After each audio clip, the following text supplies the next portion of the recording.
Cuando forcé la cerradura de la casa de mi vecina, la señora Amelia, no esperaba encontrar un tesoro ni la prueba de un crimen. Lo hice impulsado por una mezcla tóxica de curiosidad y arrogancia, convencido de que iba a desentrañar el pequeño y sucio secreto de la mujer que barría la acera 2 veces al día. Pero lo que encontré en el interior de esa casa silenciosa no fue un secreto, fue un santuario, y en su centro había una ausencia tan grande y tan pesada que me di cuenta de que el verdadero misterio no era lo que ella escondía, sino lo que había perdido.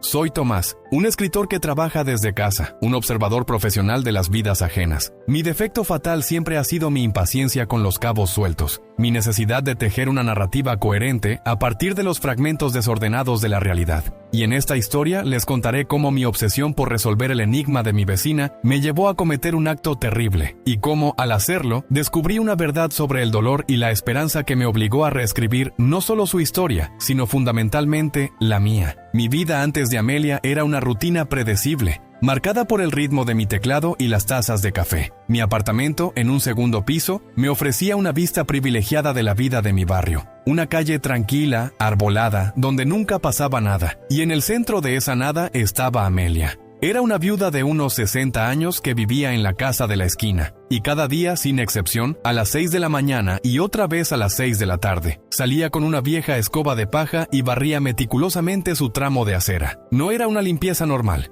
Era un ritual, un acto de una precisión casi ceremonial que se había convertido en el tema principal de las conversaciones del vecindario. Las teorías abundaban. Algunos decían que era una excéntrica. Otros, con una inclinación más dramática, susurraban que ocultaba algo, que su barrido constante era una forma de borrar huellas, de mantener a raya un secreto enterrado.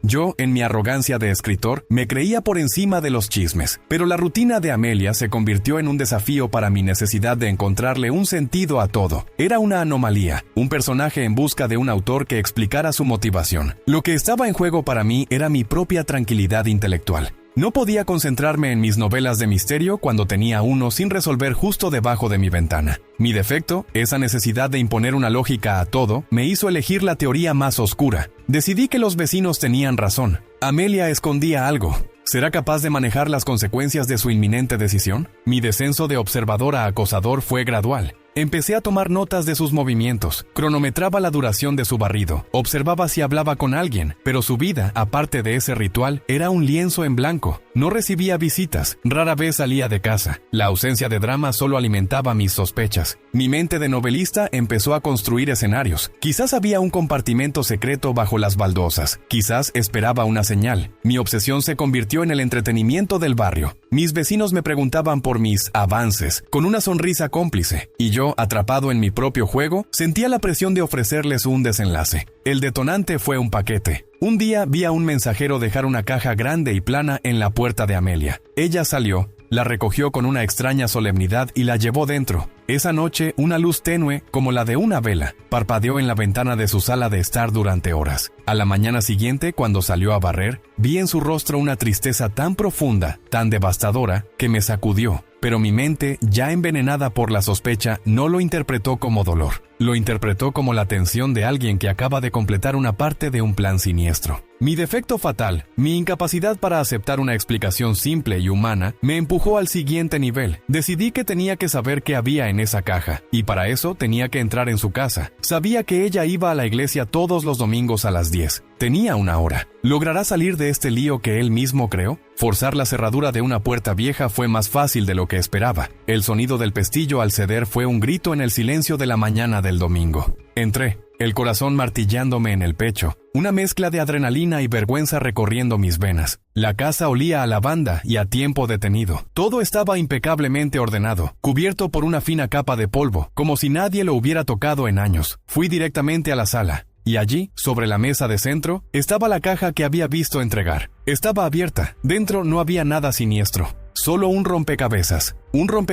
de miles de piezas a medio terminar. La imagen que formaba era la de un faro en un acantilado rocoso. Sentí una punzada de decepción. ¿Todo esto por un rompecabezas? Mi gran misterio se desinflaba. Estaba a punto de irme, de abortar mi estúpida misión, cuando algo más en la habitación captó mi atención. Una de las puertas del pasillo estaba entreabierta. Una luz suave se filtraba desde el interior. Me acerqué, empujé la puerta y entré, y mi mundo se detuvo. No era un dormitorio de adulto.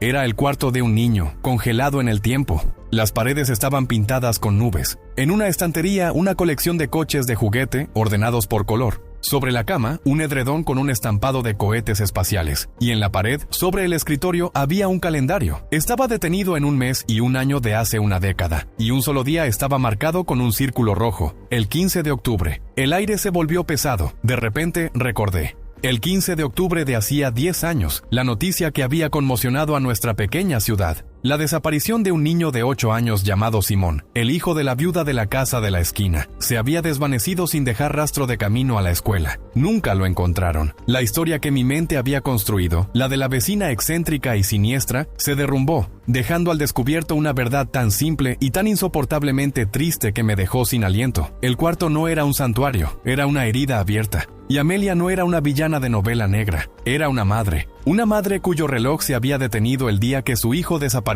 Ahora que todo ha cambiado, ¿qué hará? Salí de esa casa sintiéndome la peor persona del mundo. Mi arrogancia, mi necesidad de un misterio, me habían llevado a profanar el santuario del dolor más profundo que un ser humano puede experimentar. La imagen del cuarto de Simón se grabó a fuego en mi mente. La rutina de Amelia ya no era un ritual excéntrico. Cobró un significado desgarrador. Las 6 de la mañana era la hora en que Simón salía para la escuela. Las 6 de la tarde, la hora en que debería haber regresado a casa. Ella no barría para ocultar algo. Barría para mantener el camino limpio. Un acto de fe irracional, un gesto de una madre que se negaba a dejar de esperar. El rompecabezas del faro no era un pasatiempo. Era el último regalo de cumpleaños que le había comprado a su hijo, el que nunca llegaron a terminar juntos. La culpa me consumió. Había convertido su tragedia en mi entretenimiento.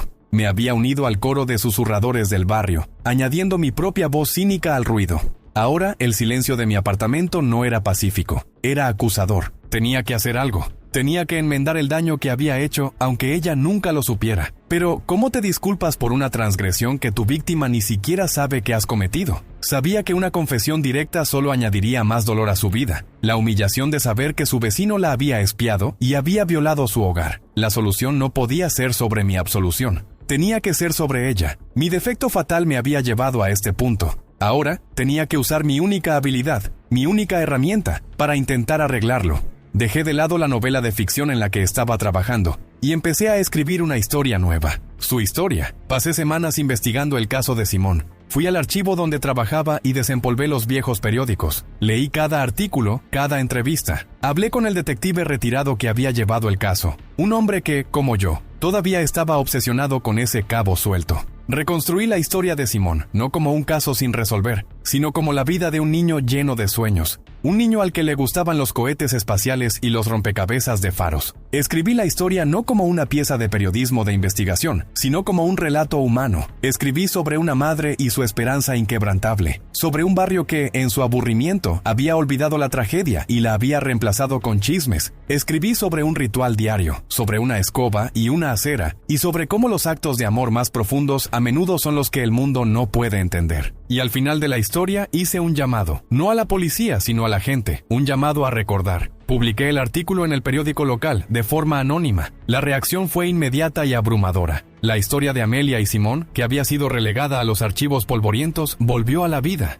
La gente del barrio leyó el artículo y vi la vergüenza y el arrepentimiento en sus rostros. Los susurros se convirtieron en gestos de apoyo. Alguien dejó un ramo de flores en la puerta de Amelia. Otro se ofreció a cortar su césped. Dejaron de ver a una mujer extraña. Empezaron a ver a una de los suyos, a una madre que llevaba una carga demasiado pesada. La confrontación final no fue conmigo, sino con ella misma. Unos días después de la publicación del artículo, vi a Amelia salir de su casa a las 6 de la tarde. Pero esta vez no llevaba la escoba. Se quedó de pie en la acera durante un largo rato, mirando la calle como si se despidiera de algo. Lo sentí, y luego se dio la vuelta y volvió a entrar. A la mañana siguiente, a las 6, no salió, ni a las 6 de la tarde. El ritual se había roto. La verdad, contada por un extraño anónimo, la había liberado de la prisión de su esperanza. No porque hubiera perdido la fe, sino porque se dio cuenta de que no estaba sola en su recuerdo. Una semana después, alguien llamó a mi puerta. Era Amelia. Sostenía una copia de mi artículo en la mano. Me miró, y en sus ojos no vi acusación, sino una profunda y tranquila gratitud. No sé cómo, pero lo sabía. Sabía que yo era el autor. No me preguntó por qué lo había escrito. Simplemente me dijo gracias, y luego me invitó a su casa a tomar un té. Fui. Nos sentamos en su sala de estar y por primera vez me habló de Simón. Me contó historias de su risa, de su obsesión por los astronautas, y mientras hablábamos, trabajamos juntos en el rompecabezas del faro, pieza por pieza. Mi transformación no fue la de un detective que resuelve un crimen, sino la de un hombre que aprende a ver más allá de las superficies. Mi necesidad de imponer una narrativa al mundo casi me convierte en el villano de una historia real. Pero al final, al escribir la verdad, no solo ayudé a sanar a una comunidad y a una madre en duelo, me sané a mí mismo de mi arrogancia, de mi cinismo. Descubrí que las historias más importantes no son las que inventamos, sino las que tenemos el coraje de escuchar. Y aprendí que, a veces, el acto más grande de redención es simplemente dar un paso atrás y permitir que la verdad, en toda su dolorosa y hermosa complejidad, hable por sí misma.